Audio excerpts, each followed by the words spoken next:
Hello guys, আজকে আমি নিয়ে চলে এসেছি আরআরবি এএলপির একটা প্রিভিয়াস ইয়ার কোশ্চেন 2020 সালে যেটা এসেছিল। তো এটা হচ্ছে, চলো পড়ি। Boiling point of a liquid depends on, তাহলে আচ্ছা, অপশানে কি আছে? একটা হচ্ছে প্রেশার, একটা হচ্ছে nature of liquid, both A and B, temperature only. তো এখন দেখো, বয়লিং পয়েন্ট মানে হচ্ছে কি স্ফুটনাঙ্ক। তো স্ফুটনাঙ্ক কিসের উপর নির্ভর করে? তো আমরা জানি কি, এই যে প্রেশারে কি হয়, প্রেশার যখন বাড়ে আর কি, প্রেশার যখন বেড়ে যায় তখন স্ফুটনাঙ্ক অটোমেটিক্যালি কমে যায়।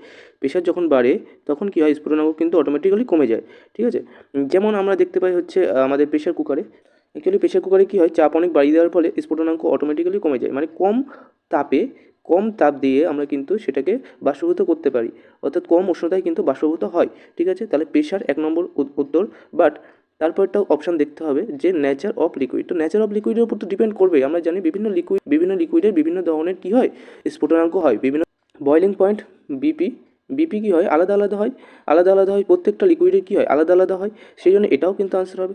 তো অ্যাকচুয়ালি আমরা দেখতে পাচ্ছি যে বোথ এ অ্যান্ড বি, এটাই হবে আনসার।